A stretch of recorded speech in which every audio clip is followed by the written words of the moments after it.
ಎಲ್ಲೆಲ್ಲೂ ಈಗ ರಾಮ ನಾಮದ ಜಪ ಮುಂದುವರಿತಾ ಇರುವಂಥದ್ದು. ಯಾಕಂದರೆ ಶ್ರೀರಾಮನಿಗೊಂದು ಭವ್ಯ ಮಂದಿರ ನಿರ್ಮಾಣ ಆಗಿದೆ. ಆ ಭವ್ಯ ಮಂದಿರದಲ್ಲಿ ಬಾಲರಾಮನ ದರ್ಶನವನ್ನು ಪಡೆಯುವುದಕ್ಕೆ ಭಕ್ತಾದಿಗಳಿಗೆ ಅವಕಾಶ ನಿನ್ನೆಯಿಂದ ಸಿಗ್ತಾ ಇದೆ.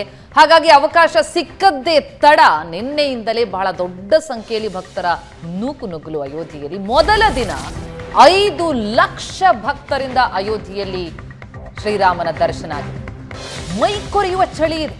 ಅದನ್ನು ಕೂಡ ಲೆಕ್ಕಿಸದೆ ಭಕ್ತಗಣ ಅಯೋಧ್ಯೆಯತ್ತ ಧಾವಿಸ್ತಾ ಇರುವಂಥದ್ದು. ಅದು ಬೆಳಗಿನ ಜಾವ 3 ಗಂಟೆಯಿಂದಲೇ ಬೀಡ್ಬಿಟ್ಟಿದ್ರು ಲಕ್ಷಾಂತರ. ನಿನ್ನೆ ಬೆಳಿಗ್ಗೆ 7 ಗಂಟೆಯಿಂದ ಭಕ್ತಾದಿಗಳಿಗೆ ರಾಮಲಲ್ಲಾನ ದರ್ಶನ ಭಾಗ್ಯ ಸಿಕ್ತು. ಎಲ್ಲೆಲ್ಲೂ ರಾಮ ಭಜನೆ. ಅಯೋಧ್ಯೆಯ ಬೀದಿ ಬೀದಿಗಳಲ್ಲೂ ಕೂಡ ರಾಮ ಭಜನೆ, ಜೈ ಶ್ರೀರಾಮ್ ಘೋಷಣೆ ಕೇಳಿ ಬರ್ತಾ ಇದೆ. ಬ್ಯಾರಿಕೇಡ್ಗಳನ್ನ ಮುರಿದು ಮಂದಿರಕ್ಕೆ ನುಗ್ಗಿದ್ದಾರೆ ಭಕ್ತರು. ಹೀಗಾಗಿ ಅವರನ್ನ ನಿಯಂತ್ರಿಸುವುದು ಬಹಳ ದೊಡ್ಡ ಸವಾಲಾಗಿದೆ. ಪೊಲೀಸರ ಪಾಲಿಗೆ ಹೈರಾಣಾಗಿದ್ದಾರೆ. ಆ ಜನದಟ್ಟಣೆಯನ್ನ ನಿಯಂತ್ರಿಸಲಾಗದೆ ಕೈ ಚೆಲ್ಲಿದೆ ಉತ್ತರ ಪ್ರದೇಶ ಪೊಲೀಸ್ ಪಡೆ.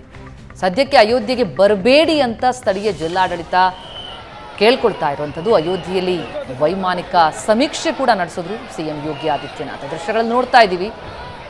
ಬಹಳ ದೊಡ್ಡ ಸಂಖ್ಯೆಯಲ್ಲಿ ಭಕ್ತ ಸಾಗರ ಹರಿದು ಬಂದ ಹಿನ್ನೆಲೆಯಲ್ಲಿ ಅವರನ್ನ ನಿಯಂತ್ರಿಸೋದು ಭಾರಿ ಸವಾಲಾಯಿತು ಪೊಲೀಸರ ಪಾಲಿಗೆ. ರಾಮಲಲ್ಲಾ ದರ್ಶನಕ್ಕೆ ಭಕ್ತ ಸಾಗರ ಹರಿದು ಬಂದ ಹಿನ್ನೆಲೆ ಭಕ್ತರಿಗೆ ಯಾವುದೇ ತೊಂದರೆಯಾಗದಂತೆ ಉತ್ತರ ಪ್ರದೇಶ ಸರ್ಕಾರದಿಂದ ಕ್ರಮ. ಹೀಗಾಗಿ ಭದ್ರತೆಗೆ ರಾಮ ಮಂದಿರದ ಬಳಿ 1,000 RAF ಸಿಬ್ಬಂದಿಯ ನಿಯೋಜನೆಯಾಗಿದೆ. ದೇವಸ್ಥಾನದ ಒಳಗೆ ಹೊರಗೆ ಭದ್ರತಾ RAF ಸಿಬ್ಬಂದಿಯ ನಿಯೋಜನೆ. ಆ ಜನದಟ್ಟಣೆಯನ್ನ ನಿಯಂತ್ರಿಸುವುದಕ್ಕೆ ಪೊಲೀಸರು ಸಂಚಾರ ಮಾರ್ಗ ಕೂಡ ಬದಲಾವಣೆ ಮಾಡಿದ್ದಾರೆ. ಇವತ್ತು ಕೂಡ ಅಯೋಧ್ಯೆಯಲ್ಲಿ ರಾಮ ಭಕ್ತ ಸಾಗರ ಹರಿದು ಬರಲಿದ್ದು ಬಾಲರಾಮನ ದರ್ಶನಕ್ಕೆ ಸಾಗರೋಪಾದಿಯಲ್ಲಿ ಭಕ್ತರ ದಂಡು ಹರಿದು ಬರ್ತಾ ಇದೆ. ಅವರನ್ನ ನಿಯಂತ್ರಿಸುವ ಸಲುವಾಗಿ, ಆ ಸವಾಲನ್ನು ಎದುರಿಸುವ ಸಲುವಾಗಿ ಈಗ ಸಕಲ ವ್ಯವಸ್ಥೆಯನ್ನ UP ಮಾಡಿಕೊಳ್ತಾ ಇದೆ. ಇವತ್ತು ಅವಿಸ್ಮರಣೀಯ ದಿನ, ಎಲ್ಲರಿಗೂ ಅವಿಸ್ಮರಣೀಯ. ಇಂಥ ದರ್ಶನ ಭಾಗ್ಯ ಇವತ್ತು ದರ್ಶನ ಆಯಿತು. ತುಂಬ ಚೆನ್ನಾಗಿತ್ತು. ತುಂಬ ಅರೇಂಜ್ಮೆಂಟ್ಸು ಎಲ್ಲ ಬಹಳ ಚೆನ್ನಾಗಿತ್ತು. ಇದು ಸಂತೋಷ ಹೇಳ್ಕೊಳಕ್ಕೆ ಆಗ್ತಾ ಇಲ್ಲ. ನಮ್ಮ ಕೈಲಿ ಆಗ್ತಾ ಇರೋ ಸಂತೋಷ. ಈ ವಯಸ್ಸಿನಲ್ಲಿ ನಾನು ಬಂದಿದ್ದೀನಿ, ನನ್ನ ಮಗ ಜೊತೆಲಿದ್ದಾನೆ. ನಮಗಂತೂ ತುಂಬ ಖುಷಿಯಾಗಿದೆ ಅಂದರೆ ಅದು ವರ್ಣಿಸೋಕ್ಕೆ ಅಸಾಧ್ಯ. ಸುವರ್ಣ ನ್ಯೂಸ್ ಯಾವಾಗಲೂ ಹನುಮಕ್ಕನವರು, ನೀವು ಮತ್ತು ನಿಮ್ಮ ಇವರು ಶ್ರೀಕಾಂತ್ ಶಾಸ್ತ್ರಿ ಎಲ್ಲರೂ ನಾವು ದಿವಸ ಮನೆಯಲ್ಲಿ ನೋಡ್ತಾನೆ ಇರ್ತೀವಿ. ಇದು ಅದೃಷ್ಟ ಸುವರ್ಣಾಕ್ಷರದಲ್ಲಿ ಬರೆದಿಡಬೇಕು. ಆಮೇಲೆ ಸರಿಯೋ ನದಿಯಲ್ಲಿ ಈಗ ನಾವು ನೀರು ನೋಡ್ತಾ ಇದ್ದೀವಿ, ನದಿ ಹರಿತಿರೋದು ನೋಡ್ತಾ ಇದ್ದೀವಿ. 90ನೇ ಇಸ್ವಿಲಿ ರಕ್ತ ಹರಿದಿತ್ತಂತೆ, ಆದರೆ ಈಗ ನದಿ ಹರಿಯೋದು ನೋಡ್ತಾ ಇದ್ದೀವಿ. ಅಂದರೆ ಮೋದಿ ಅವರು ಎಲ್ಲ ಕಾರಣ. ಆಮೇಲೆ ಏನು ಅಂದರೆ ನನಗೂ ಭಯ ಇತ್ತು, ಇಲ್ಲಿ ಕಾಲು ತುಳ್ತಾ ಹೋಗ್ಬಿಡುತ್ತೋ, ಅಷ್ಟೊಂದು ಕೋಟ್ಯಾಂತರ ಜನ ಸೇರಿಬಿಡುತ್ತೆ ಅಂದರೆ. ಆದರೆ ಅಚ್ಚುಕಟ್ಟಾಗಿದೆ. ನಿಜವಾಗ್ಲೂ ಆ ಮೂರ್ತಿ ನೋಡ್ತಿದ್ದಂಗೆ ಆನಂದ ಭಾಷ್ಮ ಆಯಿತು. ನನಗೆ 5 ವರ್ಷದ ಮಗ ಇದ್ದಾನೆ. ಆ ಥರ ಮಗನ ಥರ ರಾಮ ಅಂದರೆ ಹಂಗಿದೆ. ಬಾಲರಾಮ ಅಂತ ವರ್ಣಕ್ಕೆ ಸಾಧ್ಯ ಇಲ್ಲ. ನಂಗೆ 5 ವರ್ಷದ ಮಗ ಇರೋಕ್ಕೂ ಬಾಲರಾಮನ್ ನೋಡಿದ್ದಕ್ಕೂ ಅದು ಕರ್ನಾಟಕದವ್ರು ಕೆತ್ತಿರೋದು ಬೇರೆ. ಎಸ್, ಈ ರೀತಿ ಅಯೋಧ್ಯೆಯಲ್ಲಿ ಎಲ್ಲಿ ನೋಡಿದ್ರು ಕೂಡ ರಾಮಲಲ್ಲಾನ ಧ್ಯಾನ ಕೇಳಿ ಬರ್ತಾ ಇರೋದು. ಅಲ್ಲಿನ ಇವತ್ತಿನ ಚಿತ್ರಣ ಏನು ಅದನ್ನ ನೀಡೋದಕ್ಕೆ ನಮ್ಮೊಂದಿಗೆ ನನ್ನ ಕಲೀಗ ಭಾವನಾ ನಾಗಯ್ಯ, ಅದರ ಜೊತೆಗೆ ಪ್ರಾಜ್ಞರಾದಂತಹ ಶ್ರೀಕಂಠ ಶಾಸ್ತ್ರಿಗಳು ಕೂಡ ನೇರ ಸಂಪರ್ಕದಲ್ಲಿದ್ದಾರೆ.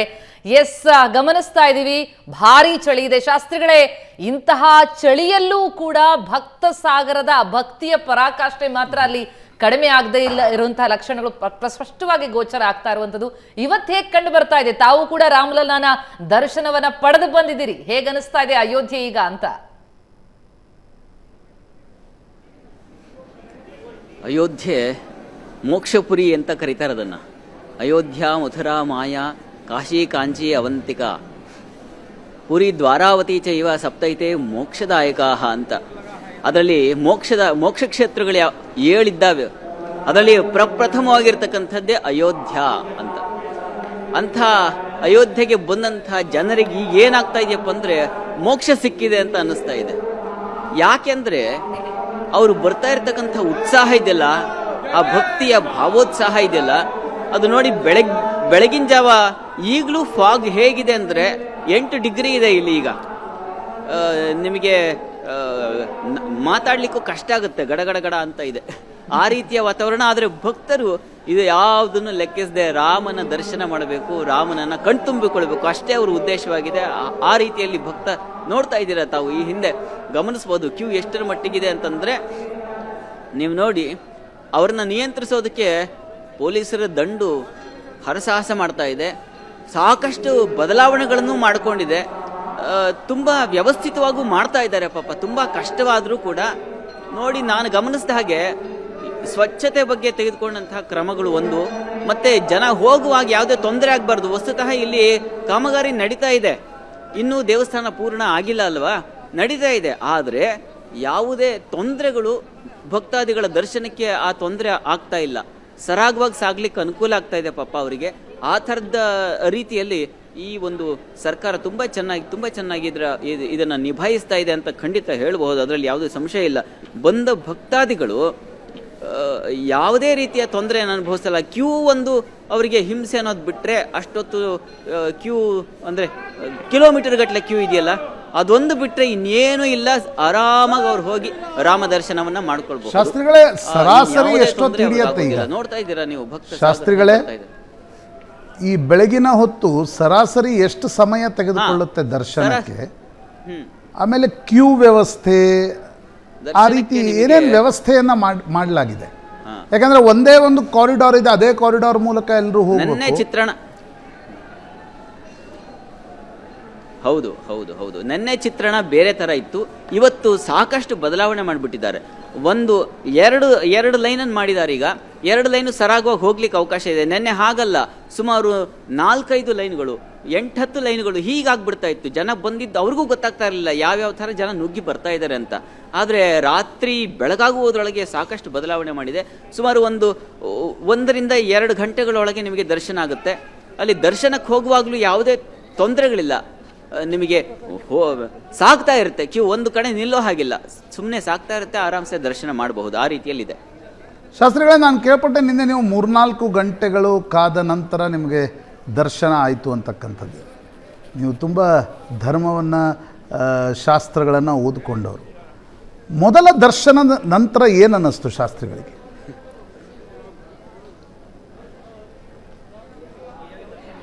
ಅದು ಧನ್ಯತೆ. ಅದನ್ನು ನಾನು ಪದಗಳಲ್ಲಿ ಬರೆದಿಡೋದು ಆಗಲಿ ಅಥವಾ ಹೇಳೋದಾಗಲಿ ಕಷ್ಟ. ಆ ರೀತಿಯ ಒಂದು ಧನ್ಯತಾ ಭಾವ ಅಂತೀವಲ್ಲ, ಅದು ರಾಮಚಂದ್ರ ಅಂದರೆ ಅಭಿರಾಮ. ಅವನು ರಮಂತೆ ಯೋಗಿನೋ ನಂತೆ ನಿತ್ಯಾನಂದೇ ಚಿದಾತ್ಮನಿ ಇತಿ ರಾಮಪದೇನಾಸೋ ಪರಬ್ರಹ್ಮ ಅಭಿಧೀಯತೆ. ರಮಂತೆಯು ರಮಿಸ್ತಾನ ಅವನು ಅಷ್ಟೇ. ರಾಮ ಶಬ್ದದ ಅರ್ಥವೇ ರಮಣೀಯತೆಯನ್ನು ತಂದುಕೊಡ್ತಕ್ಕಂಥದ್ದು, ಮನಸ್ಸಿಗೆ ಆನಂದವನ್ನು. ಅಭಿರಾಮ ಅವನು ಆ ಒಂದು ಭಾವನೆಯನ್ನು ತಂದುಕೊಡ್ತಕ್ಕನು. ಖಂಡಿತ ಇದು ನಾನು ಉತ್ಪ್ರೇಕ್ಷೆ ಮಾಡ್ತಾ ಇಲ್ಲ, ಇನ್ಯಾವುದೇ ಅಲಂಕಾರವನ್ನು ಬಳಸೋ ಅವಶ್ಯಕತೆ ಇಲ್ಲ. ರಾಮ ಆಲ್ರೆಡಿ ದೊಡ್ಡವನಿದ್ದಾನೆ, ನನ್ನ ಪದಗಳಿಂದ ಆತ ದೊಡ್ಡವನಾಗಬೇಕಾಗಿಲ್ಲ.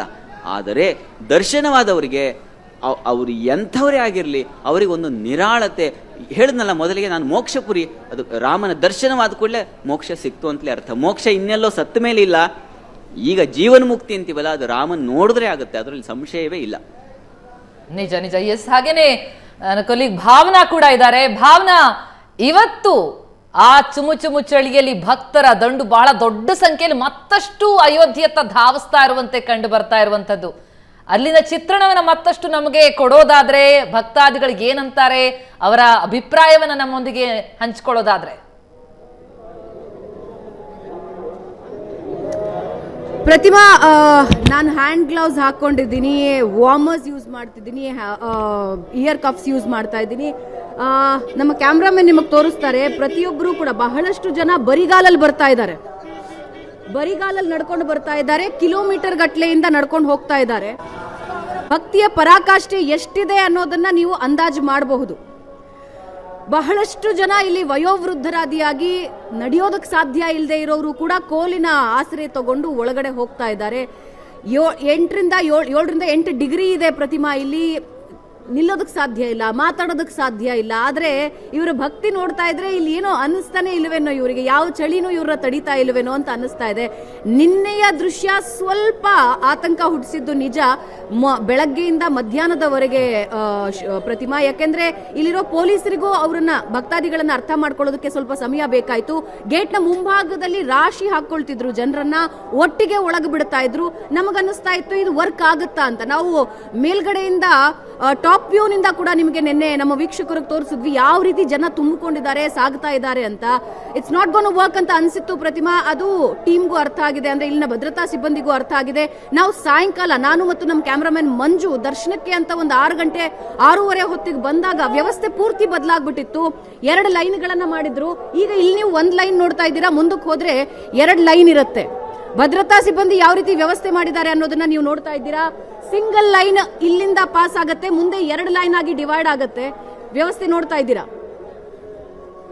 ಪ್ರಾಬ್ಲಮ್ ಆಗದೇ ಇರೋ ಹಾಗೆ ನೋಡಿಕೊಳ್ಳೋದಕ್ಕೆ ಈಗ ಎಲ್ಲಾ ರೀತಿ ವ್ಯವಸ್ಥೆ ಇಲ್ಲಿ ರೆಡಿ ಆಗಿದೆ ಪ್ರತಿಮಾ. ಹೀಗೆ ಸಣ್ಣ ಲೈನ್ ನಲ್ಲಿ ಸಾಕ್ತಾರೆ. ಮೊದಲಾದ್ರೆ ನಿನ್ನೆ ಬೆಳಗ್ಗೆ ನೀವು ನೋಡ್ಬೇಕಾಗಿತ್ತು, ಇಲ್ಲಿ ಎಲ್ಲರನ್ನ ಕೂಡ ಹಾಕಿ ಒಟ್ಟಿಗೆ ಬಿಡ್ತಾ ಇದ್ರು. ಅವರಿಗೂ ಅದನ್ನ ಅರ್ಥ ಮಾಡ್ಕೊಳ್ಳೋದಕ್ಕೆ ಸ್ವಲ್ಪ ಸಮಯ ಬೇಕಾಯ್ತು. ಬಟ್ ಸಂಜೆಯ ಹೊತ್ತಿಗೆ ಒಂದು ಸರಿಯಾದ ವ್ಯವಸ್ಥೆ ಮಾಡಿದ್ದಾರೆ. ಈಗ ನೀವು ನೋಡ್ತಾ ಇದ್ದೀರಲ್ಲ, ಇದು ಮುಂದೆ ದರ್ಶನದ ಬಾಗಿಲಿನಿಂದ ಮುಂದಕ್ಕೆ ರಾಮಲಲ್ಲಾನ ದರ್ಶನ ಪಡೆಯುವವರೆಗೂ ಹೀಗಿದ್ದೇ ವ್ಯವಸ್ಥೆ ಇರುತ್ತೆ. ಇದರಲ್ಲಿ ಯಾವುದೇ ಬದಲಾವಣೆ ಇಲ್ಲ. ತುಂಬಾ ಸರಳವಾಗಿ ಸಲೀಸಾಗಿ ಹೋಗಿ ದರ್ಶನ ಮಾಡ್ಕೊಂಡು ಬರಬಹುದು. ರಾಮಲಲ್ಲಾ ದರ್ಶನಕ್ಕೋಸ್ಕರ ಬಹಳಷ್ಟು ಜನ ಬರ್ತಿದ್ದಾರೆ. ಬನ್ನಿ ಬನ್ನಿ ಬನ್ನಿ, ಈ ಕಡೆ ಬನ್ನಿ. ಕನ್ನಡದವ್ರು ಸಿಕ್ಕಿದ್ದಾರೆ. ಸರ್, ಎಲ್ಲಿಂದ ನೀವು? ಸರ್, ನಾವು ಬೆಂಗಳೂರಿಂದ ಬರಿಗಾಲಲ್ಲಿ ಬಂದಿದ್ದೀರಾ ಸರ್? ಎಷ್ಟು ದೂರದಿಂದ ಬರ್ತಾ ಇದ್ದೀರಾ? ನಾವು ಬೆಳಗ್ಗೆ 4:30 ನಿಂತಿದ್ದೀವಿ. ಇವಾಗ ದರ್ಶನ ಆಯ್ತು. ದರ್ಶನ ಆಯ್ತು, ಈಗ ಆಯ್ತು. ಹೆಂಗ ಅನಿಸ್ತು ಬಾಲರಾಮನ ಮೂರ್ತಿ ನೋಡಿದಾಗ? ವೈಬ್ರೇಷನ್ ಬೇರೆ. ಲೈಫ್ ಅಲ್ಲಿ ಏನೋ ಒಂದು ಸಾಧಿಸ್ತೀವಿ ಅಂತ ಅನ್ಕೊಂಡ್ವಿ. ವಿ ಫೆಲ್ಟ್ ತುಂಬಾ ಅಚೀವ್ ಮಾಡಿದೀವಿ ಇವತ್ತು. ಈ ಆಶೀರ್ವಾದ, ಈ ದೇವರ ಆಶೀರ್ವಾದ ಎಲ್ಲರ ಮೇಲೆ ಇರಲಿ, ಎಲ್ಲರ ಮೇಲೆ ಇರುತ್ತೆ. ಎಷ್ಟು ಕಿಲೋಮೀಟರ್ ಇಂದ ನಿಂತಿದ್ರಿ ನೀವು ಕ್ಯೂ? ನಾವು ಒಂದು 3 ಕಿಲೋಮೀಟರ್. 3 ಕಿಲೋಮೀಟರ್ ಇಂದ ಬರಿಗಾಲಲ್ಲಿ ಚಳಿ ಅನ್ನಿಸ್ಲಿಲ್ವಾ ಸರ್? 7 ಡಿಗ್ರಿ ಇದೆ ಇಲ್ಲಿ. ನಮ್ಗೆ ಒಳಗಡೆ ಪವರ್ ಇದೆ, ದೇವರು ಕೊಟ್ಟು ಬಿಡ್ತಾರೆ ಅದು ಪವರ್. ನಿಮ್ಮ ಹೆಸರು? ನನ್ನ ಹೆಸರು ಅಶೋಕ್ ಅಂತ, ಬ್ಯಾಂಗ್ಳೂರಿಂದ. ಜೈ ಕರ್ನಾಟಕ. ಇವತ್ತು ಪುಣ್ಯ ಮಾಡಿದಿರಿ, ನಾವು 500 ವರ್ಷ ಇತಿಹಾಸ ಸಾಧಿಸಿದಿರಿ ಅನ್ಸಿದ್ದೀನಿ. ಜೈ ಶ್ರೀರಾಮ್, ಜೈ ಶ್ರೀರಾಮ್, ಜೈ ಶ್ರೀರಾಮ್. ಎಲ್ಲ ಕನ್ನಡ ಜನತೆಗೆ ಬಂದು ಆಶೀರ್ವಾದ ತಗೊಬೇಕು. ಇಲ್ಲಿ ನಡೀತಾ ಇರೋದು ವ್ಯವಸ್ಥೆ ಮಾತ್ರ ತುಂಬಾ ಚೆನ್ನಾಗಿದೆ, ತುಂಬಾ ಚೆನ್ನಾಗಿದೆ, ತುಂಬಾ ಚೆನ್ನಾಗಿದೆ. ಒಬ್ರಿಗೂ ತಳ್ಳಲ್ಲ. CRPF ಅವರು, ಪೊಲೀಸವರು, ಎಲ್ಲ ಬಂಧು ಬಾಂಧವಗಳು ತುಂಬಾ ಚೆನ್ನಾಗಿ ನಡೆಸ್ಕೊಡ್ತಾ ಇದ್ದಾರೆ. ದಯವಿಟ್ಟು ಬನ್ನಿ, ದರ್ಶನ ಮಾಡ್ಕೊಂಡು ಹೋಗಿ ಆದಷ್ಟು ಬೇಗ. ಜೈ ಕರ್ನಾಟಕ. ಭಕ್ತಾದಿಗಳು ಹೇಳಿದ ಹಾಗೆ ಯಾರೂ ಕೂಡ ಯಾರನ್ನು ತಳ್ತಾ ಇಲ್ಲ ಪ್ರತಿಮಾ.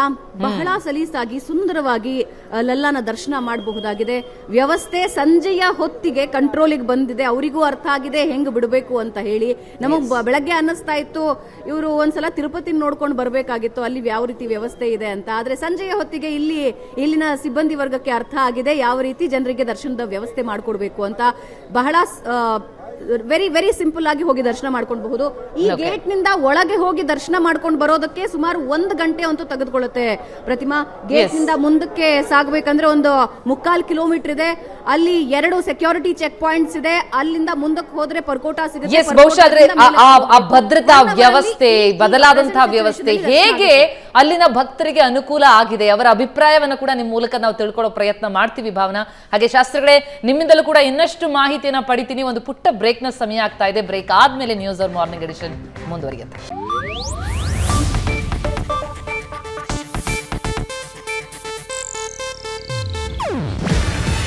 ಇದು ಏಷ್ಯಾನೆಟ್ ನ್ಯೂಸ್ ನೆಟ್ವರ್ಕ್ ಪ್ರಸ್ತುತಿ.